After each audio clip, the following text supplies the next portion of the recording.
Kareem, you are a writer with this new book. I mean, it's your first novel. And so many children's books. Right, so many books before this one. You're now a political commentator. You're a columnist. Are you as happy today in this career as when you were playing basketball? I think I'm more happy. Really? Why? Because the things that I'm talking about here are important things. Basketball is wonderful. It's a diversion. People have a lot of fun playing the game or watching it. That's a wonderful thing. I'm glad I had a wonderful career. And this is the cover of Sports Illustrated back in the day when you were 38. At the top of your game, and now you're at the top of your game. That's long ago and far away right there. Go ahead. Sorry, Kareem. No, but, you know, what I'm doing and saying now is very important because young people that we're trying to form, you know, I think of my children, and I now have a granddaughter.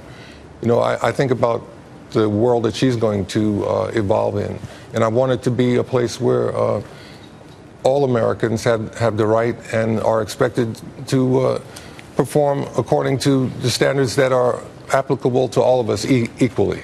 That equality is important. This is the story. This is a Sherlock Holmes story of his brother. Tell us about this. It's Sherlock Holmes' older and smarter brother. And Arthur Conan Doyle only mentioned him about 6 or 7 times in the original canon of stories, and left a whole huge area for people to explore because all they say he's middle-aged, overweight, and reclusive. And every now and then he sneaks out of his house and helps Sherlock do a few things, and that's it in the original stories. So we did his backstory. We let people know what it was all about before Sherlock became the world's primary consulting detective. Mycroft was busy working in the British government. It's said that he was the British government in the original canon, which means that Mycroft ran the country when Great Britain was a world superpower. I love it. I love it. There's so much there. We're looking at the video of Pope Francis arriving at the White House, Kareem, right now. How does this play into the narrative that we've been talking about? Are you excited that the Pope is here? Yeah, I am, because I really like this Pope. Yeah, tell us about it. What do you like about him? I like the fact that he's reached out. He wants people to talk to each other. He wants to try to promote peace. He doesn't care what stripes you got.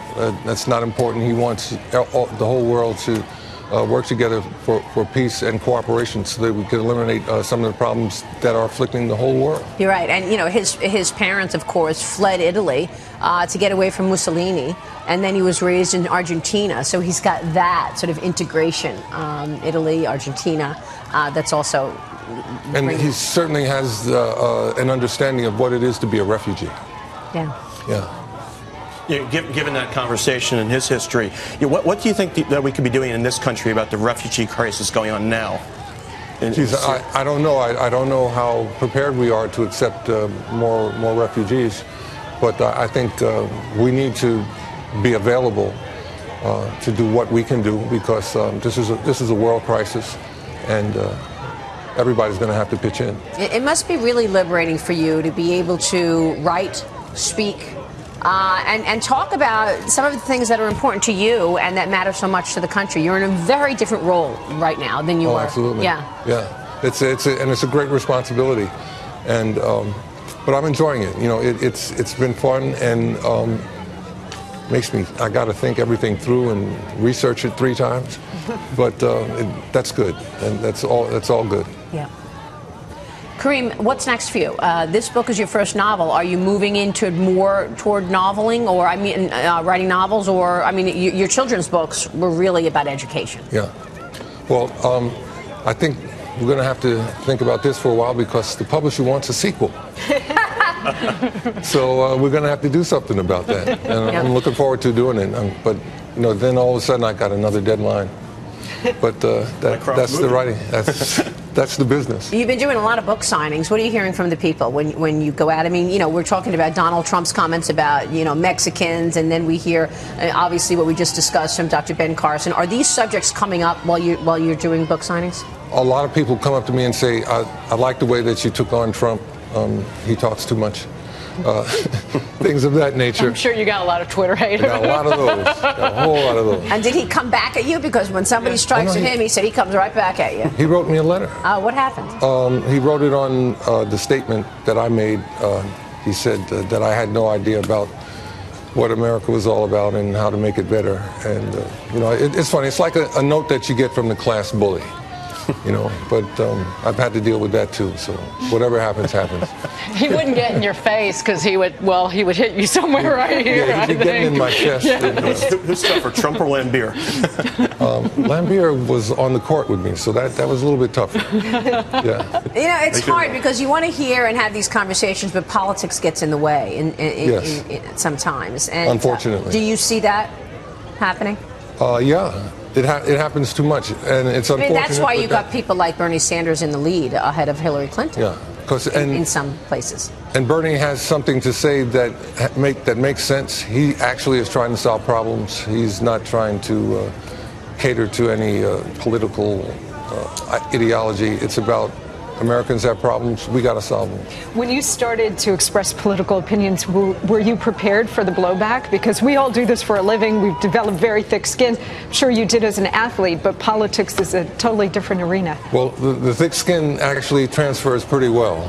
I remember after Dr. King was assassinated, there was a demonstration on UCLA campus that I took part in. It was just silent. We lined up along Bruin Walk because Dr. King meant so much to us, and people were accosting me saying, well, you're going to get a chance to play in the NBA and make a lot of money. Why are you protesting?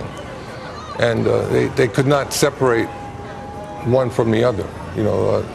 What happened to Dr. King was a tragedy and a crime, and that's what we were there to protest. It had nothing to do with me saying that I didn't want to be here. Have you decided who you're supporting for president, Kareem? Not yet. But I like Bernie Sanders. At least he's thinking about our problems instead of whether or not there are too many people of Mexican descent crossing the border. That is totally irrelevant to the problems that Americans are facing.